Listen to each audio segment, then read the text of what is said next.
So welcome back to the shop, friends. Today we're going to be making a traditional Swedish butter knife.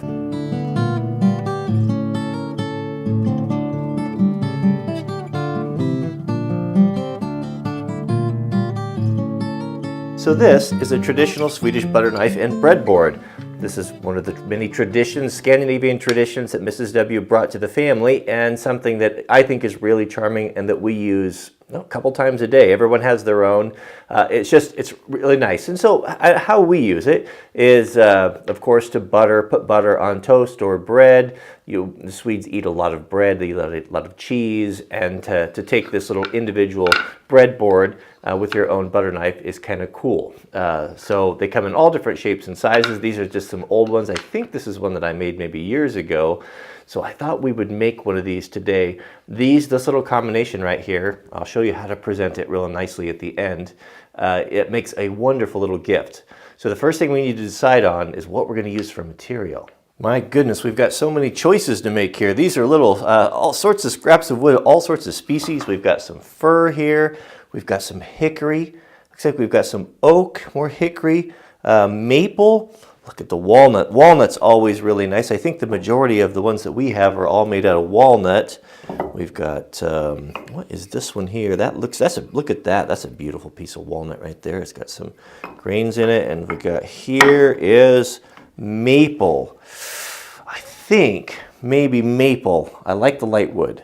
So this is the one I've chose. We're going to do a little piece of maple.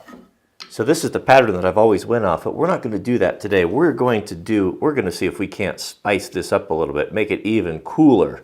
So we've got, but I want to keep this shape, this length is very nice, but we can do better. We're Americans, right? we think we can do better anyway. Okay, so we're going to say seven and a, man, I probably shouldn't have said that. 7.5. I'm going to add a 1/2 inch on there, so let's cut this at 8 inches. It is a cold and rainy day out there. I've got so many projects that I want to take out and share with you guys, but it's just been raining for a week. But we're supposed to, at the 1st of December, we're supposed to have some snow coming in. So we're hoping for that, and we can get out and start having some more fun. But boy, what a blessing to have a nice warm shop to work in and a nice cup of coffee. So I'm going to be using traditional tools, meaning no power tools. We'll just be using hand tools. But if you want to follow along, don't feel like you need to do that. If you've got a bandsaw or table saw, man, use it. All right, here we go. 7.5 inches. That's where we'll start with our stock, and then we're going to have to make a plane it all down and get it ready. Table saw would make short work of this, but so does a Japanese pole saw. This maple is rough sawn, and right off the sawmill you can see it is not flat. We need a flat side. This one's even worse. So let's get a flat side, and then we can measure and cut our stock out. Here's even a better perspective. If you look at this, if you sight down these, can you sight down these and see? Gives you kind of an idea how far off those are.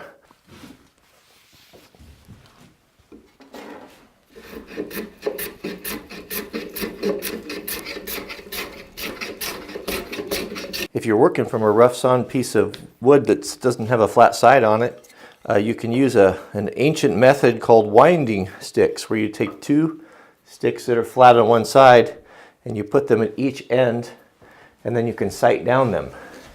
And you sight down them you can tell immediately how much twist that you have in the stock.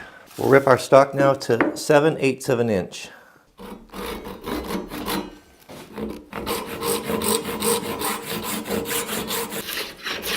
So here's our finished piece of stock, the maple. We've got it down, planed down to 7/8 thickness.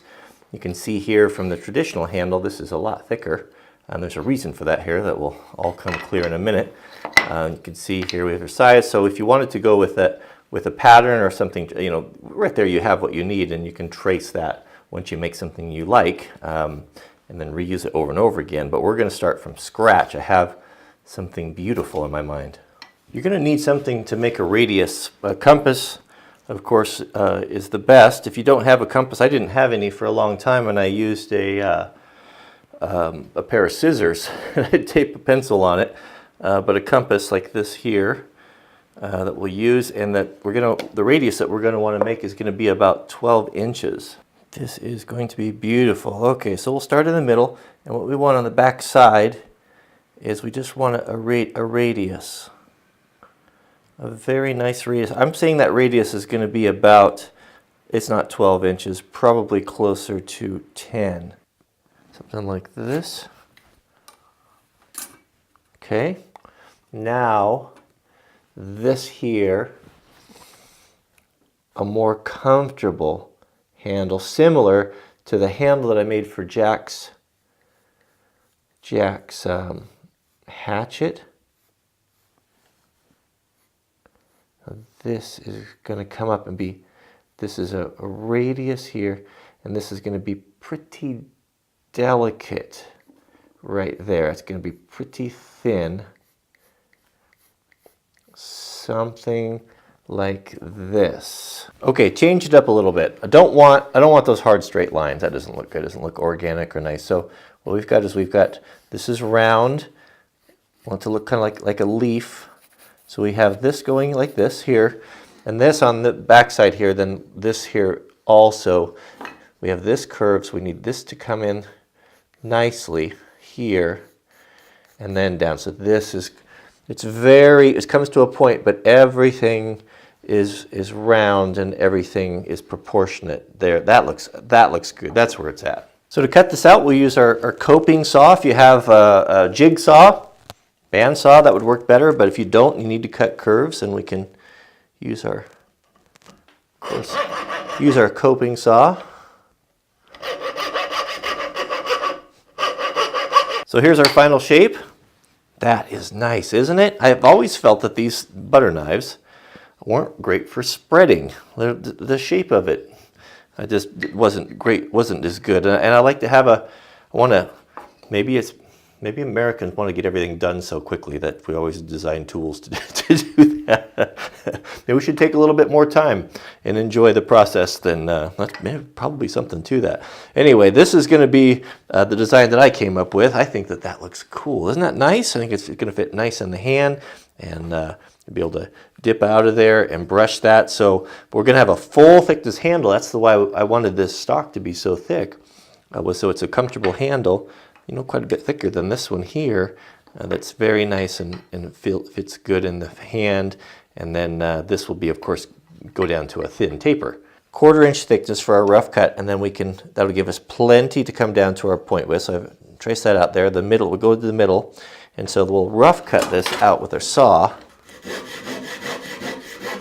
Sometimes I find those, on hardwood, those ripping teeth are just too coarse. And I'll use the crosscut teeth.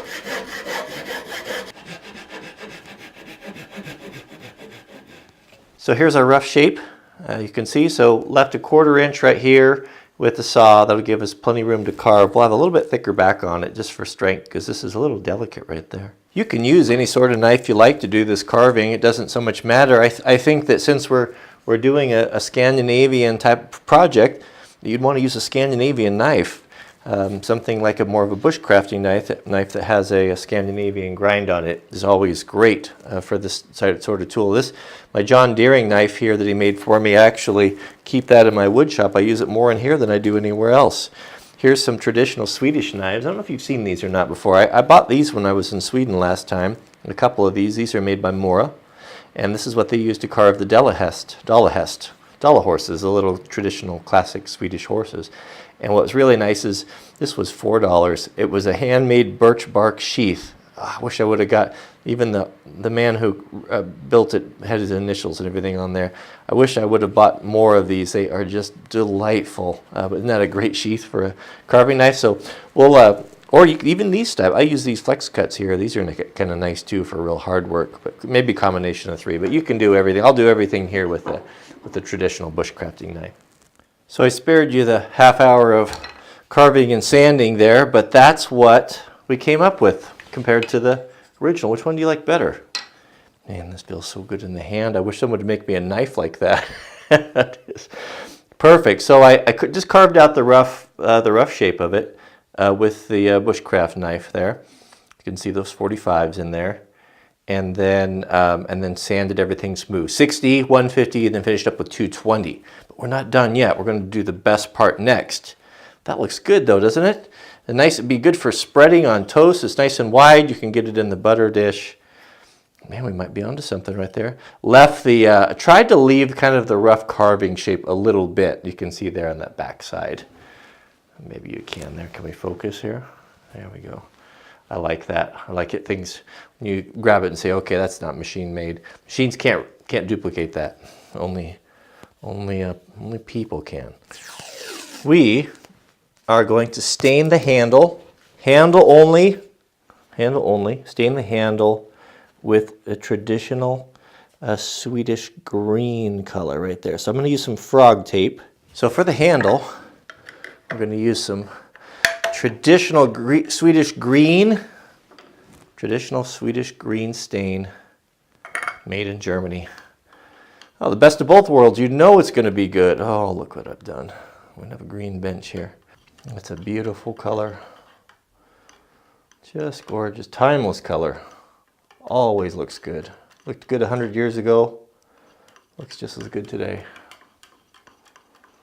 Stick with the classics. To apply our stain, I'm just going to use a foam brush, and we're not going to use very much, especially by the handle. What I'll do is, oh, that's beautiful, isn't it? We're going to put 3 coats on. But I'll get it around. Once you get the brush, pretty well soaked into the brush, and it's not dripping, then I'll go in and very lightly I'll work that handle. Let's do a clean line there. Not too much. We don't want that to run. Oh man, what a nice color. What a nice color. When we were, last time we were in Sweden, we went to the little, I don't know what a Providence, it's kind of like their states of, I believe it's called Mura, where they make the Dala horses, the Dala hest, and it's on a lake, and it was beautiful. It was, well, beyond beautiful. Sweden is such a nice country. But the thing that stuck out to me was all the houses are painted the same color out there, and they're all red, kind of a traditional barn red. And so it's unlike what we do here in America with our urban sprawl, and because we have so much space, things are spread out so far.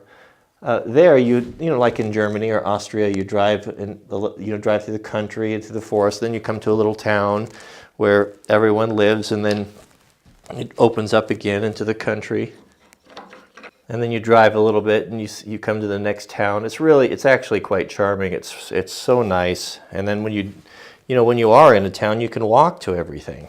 Life is about the detail for me. There's always, a lot of people don't understand that, and they'll be the first ones to say, oh, what do you go to all the trouble of this for? And I guess my response is that life is not always about utility. There's a time for utility, but there's also a time for things that make you happy when you look at them, things that are beautiful. And things that are truly beautiful in life are so few and far in between. Whenever we can create them and incorporate them into our lives, then I think we should, even one thing as simple as this. If it for a few mornings, every morning when you pick this up and you look at it and you use it and you enjoy it, if it makes you happy, or it gives you a little bit of pleasure or joy, is it not worth it? See how that frog tape did for our clean edges. Oh, look at that, that's nice. Isn't that beautiful? Nice clean edges, that's exactly what I wanted. I'll keep you in frame here. How cool would it be to have 2 or 3 of these, or maybe one for every member of the family, and do a different color, do a red one and a yellow one and a green one. Of course, I dropped my paintbrush down in the sawdust, so I got a little bit of some sawdust in there, but when it dries, I'll just rub those out. That'll be okay. Isn't that beautiful though? It really is gorgeous. I think it's a lot nicer than this one. This one's okay, but I think this one looks a lot nicer. That's beautiful. All right. Do you want to see, should we do the the matching breadboard, the little breadboard that goes with it. If you want to see that, let me know in the comments, and we can do that too. And we can make a set. Wouldn't that be a nice gift though? How simple, easy to make, something you can do in a couple hours in the shop, and I think that looks great. All right, well, thanks for watching, and maybe we'll see you over at the breadboard.